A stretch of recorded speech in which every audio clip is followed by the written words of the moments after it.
Hey guys, Brian delivers you the goods here, finally returning to you for another video, a regular content video, not a drama video this time. So this is for an album review that's going to be premiered about 1 a.m. or 2 a.m. come May 23rd, so definitely tune into this premiere video for Red-Handed Denial's new record, A Journey Through Virtual Dystopia.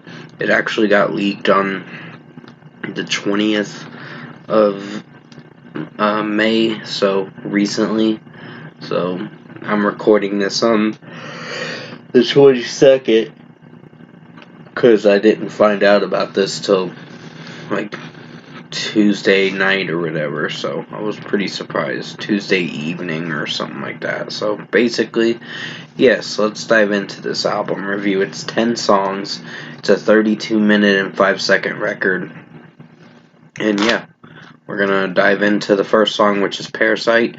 Great single. I love Lauren Babick's screaming vocals in this, and her clean vocals were pretty strong too as well. So I was really digging this track. It was pretty good. Sorry, I had an itch on my back.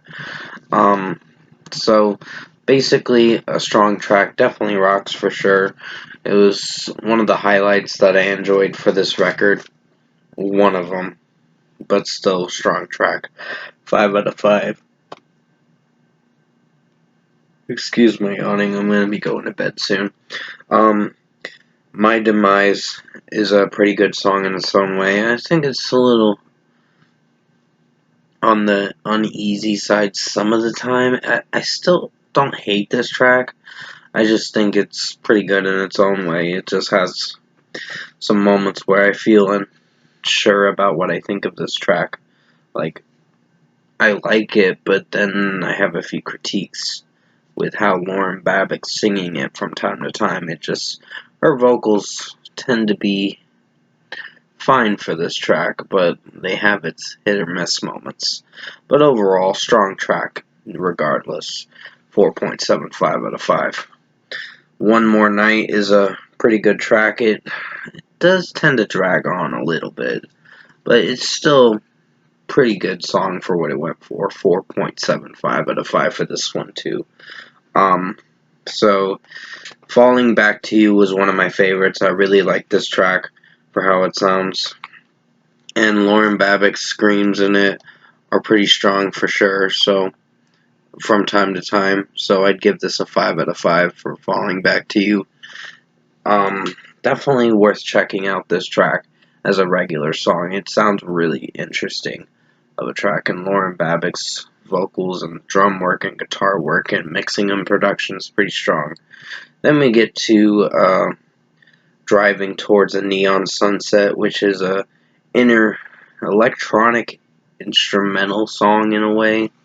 It has a lot of electronic noises in this track, which sound very ominous, like really creepy in a way, but it actually blends well with the production for this track and the mixing.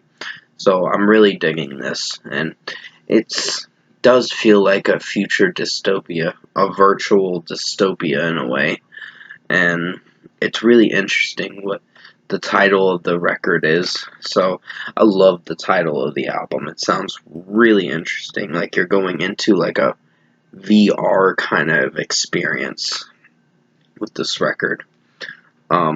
Virtual reality shit. So basically, I think this is a 5 out of 5. Smokescreen's a great track, like Lauren Babick's screaming vocals. And just overall, the execution for this track was flawless.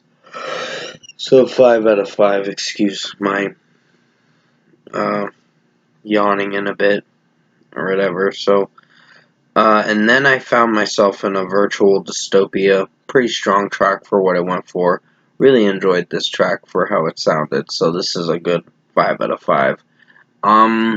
It is a minute and 12 seconds of a track, and that's the only downside to the song that I had a little bit of critique about. But overall, it works as an interlude song, so basically, I'd give this a 5 out of 5. Eat Glass was pretty interesting of a track. It's very in your face kind of shit with how Lauren Babbitt's screaming the track, and just overall with its mixing and production, it's pretty strong. Um, and just yeah, Lauren Babbitt singing and screaming through most of it is pretty interesting. So I really enjoyed this, and the drum work was pretty good. I mean, there's some quirky moments through her singing from time to time, but it still worked. So 5 out of 5. I hope you're happy is a strong track. Really like this song. It's really nice and mellow for most of it, and then she raises her vocals in the second, third chorus in a way, and she starts elevating her vocal range in a good way. Elevating her vocal range in a good way is what I meant to say. Sorry for my yawning again. But still, strong track, and I'd give it a 5 out of 5. And then finally we come to the last song, Home, which is a pretty good track in its own way. I have a few critiques with how the verses sound, but overall, the track does sound pretty good for what it goes for, so another 5 out of 5. Overall, production, mixing, and execution-wise, I found myself really enjoying this Red-Handed Denial record, A Journey Through Virtual Dystopia. It's really good. Probably one of my favorite albums, along with the new 21 Pilots record for this Friday's releases. So if I were to give this album an overall score, I'm going to give it a 9 out of 10. It's a really strong record. Highly recommend you check this new Red-Handed Denial record out. I was originally going to give it a 9.5, but considering there were a few tracks that were hit or miss, like My Demise, One More Night, and Home, they were still good tracks, just they decreased the rating a little bit with how the overall song was structurally sounding, or the songs were structurally sounding, and overall, I still think it's a strong record, and I recommend checking this album out this Friday on May 24th for A Journey Through Virtual Dystopia. Great record. Definitely recommend it. It is pretty short. It's 32 minutes and 5 seconds. So you're not in for a long record.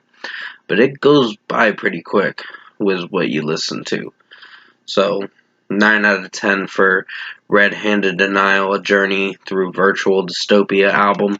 Thanks for watching this review tonight. Have a good night.